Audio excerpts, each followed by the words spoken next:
राजस्थान की सियासत में क्या नया टर्निंग पॉइंट आने वाला है? क्या राजस्थान में बीजेपी विधायकों की बाड़ेबंदी होने लगी है?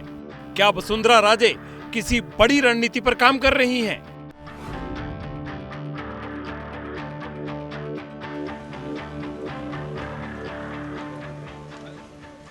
ये सारे सवाल इसलिए क्योंकि जिस वक्त वसुंधरा राजे का दिल्ली होना सुर्खियां बना हुआ था, दिल्ली में हाई प्रोफाइल मीटिंग्स का दौर जारी है, अमित शाह, जेपी नड्डा और पीएम मोदी नेताओं के साथ बैठकें कर रहे हैं, उसी दौरान एक बार फिर राजस्थान में रिजॉर्ट पॉलिटिक्स सिर उठाने लगी। खबर तो सुबह से ही थी कि बीजेपी के कुछ विधायकों की बाड़ेबंदी हुई। मंगलवार रात उन्हें सीकर रोड पर मौजूद एक रिजॉर्ट में रोका गया। लेकिन ये किसने किया, क्यों किया, किसके कहने पर किया और वो विधायक कौन थे? एबीपी न्यूज पर इसका खुलासा हुआ है। हमारे संवाददाता अभिषेक उपाध्याय ने ऐसे ही एक विधायक से बात की जो रिजॉर्ट में रुके हुए थे। ये है कंवरपाल मीणा, 12 जिले की अंता सीट से बीजेपी विधायक हैं। कंवरपाल मीणा ने मंगलवार रात वाली बाड़ेबंदी की पूरी कहानी बयां की है। राधेश्याम बैरवा, ललित मीणा और कंवरलाल मीणा, तीन लोग, तीनों एक ही राधेश्याम बैरवा भी। हम तीनों एक ही जिले से विधायक हैं। जयपुर आने के बाद हम लोगों ने थक रहे थे चुनाव में, तो हमने अपना राजस्थान होटल लिया। अपने अपने हिसाब से अपने अपने रूम में हम रुके। हमारे साथ ये राजस्थान होटल जो बता रहे हैं, ये सीकर रोड का वहीं पर रिजॉर्ट है, ये रिसोर्ट। वहाँ हम रुके। हमारे साथ हमारे जो साथ काम करने वाले जो कार्यकर्ता वो भी थे। हम सकुशल रुके। दूसरे दिन हम लोग फिर खाना वाना खा के फिर रुके। रात की करीबन 2:30 बजे 30-35 लोग आए और वो जो रात बीती है अभी। और आपके साथ कुल 3 विधायक थे या और ज्यादा थे? नहीं, 5 विधायक थे। उसके बाद फिर 5 हो गए थे। 2 झालावाड़ वाले भी हमारे पास आए। झालावाड़ के उनके नाम? मनोहर थाना से गोविंद रानीपुरिया और डग से कालू जी, वो भी हमारे पास आ चुके थे। गेट से कोई आदमी आया कि आपसे 30-35 आदमी आए हैं, वो ललित मीणा को ले जाने की बात कर रहे हैं। मैंने ललित को ले जाने के लिए मना कर दिया। थोड़ी देर बाद उनके पिताजी आ गए। पिताजी को मैं जानता था, यानी हेमराज मीणा जो पूर्व विधायक जी हैं, जो वो आ गए। उनका बेटा है, सहकुशल उनके साथ भेज दिया।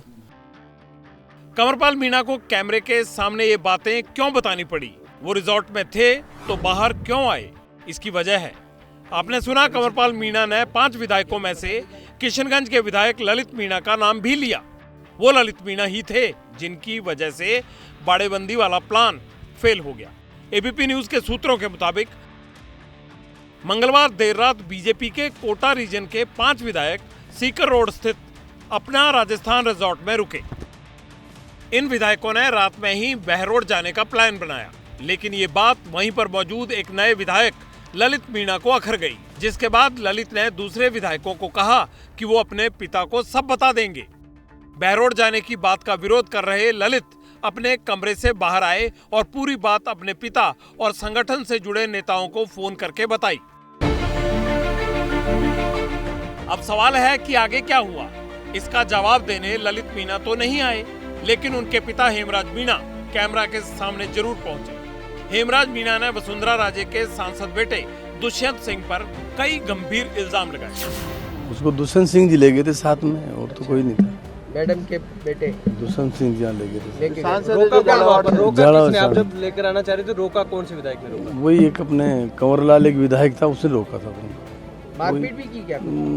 मारपीट तो क्या, वही लड़ाई झगड़े में उतारू था। हेमराज मीणा के मुताबिक इस घटनाक्रम की जानकारी बीजेपी प्रदेश अध्यक्ष सीपी जोशी को दी गई। बाद में संगठन के कई नेता वहां पहुंच गए और फिर ललित को बाहर निकाला। हालांकि ये बाड़ेबंदी थी या नहीं ये नहीं कह सकते, लेकिन पार्टी के रिवाज के खिलाफ तो था ही।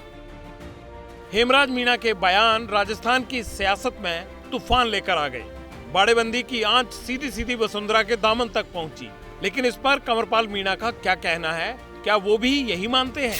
का फोन भी नहीं आया, न किसी का फोन आया। ये मामला मेरा है, उनको तो बीच में घसीटा जा रहा है। ऐसा तो नहीं आप अपने ऊपर ओन कर रहे हो कि मैं ये सब चीज अपने ऊपर ले लूं, ऐसा तो नहीं है? नहीं साहब, ऐसे नहीं ले जा सकते। मैं तो ओपन कह रहा हूँ ना, सांसद मोदी कर मेरे मोबाइल चेक करा लो। अगर हेमराज चैलेंज करते कि मेरी उनसे बात हुई तो मैं कह रहा मैं मोबाइल देने के लिए तैयार हूँ। मोबाइल देने को तैयार है? मैं मोबाइल देने के लिए तैयार हूँ और जो जांच कराने के लिए तैयार हूँ। मेरे फोरेंसिक सारी जांच कर, बिल्कुल कराने के लिए तैयार हूँ। नार्को टेस्ट भी कराने के लिए, नार्को के लिए तैयार। नार्को टेस्ट भी तैयार कराने। आप वसुंधरा जी के समर्थक उनके बतौर सीएम देखना चाहते हैं? कौन नहीं देखेगा साहब? हमारे जिले से बचपन से हम छोटे तब से उनको हम सांसद देख रहे हैं। अब इतना सब हुआ तो पार्टी डैमेज कंट्रोल करने में जुटी। प्रदेश इकाई ने कह दिया कि बाड़ेबंदी जैसी बात नहीं थी। लेकिन जो भी है, नेता जो भी कहें, इतना जरूर है कि बीजेपी जैसी पार्टी के लिए ये कोई आम घटना नहीं है। जिस पार्टी को अनुशासन और हाईकमान का ऑर्डर फॉलो करने के लिए जाना जाता है, वहां सीएम के चुनाव से पहले इस तरह की घटना कई सवाल तो खड़े करती ही है।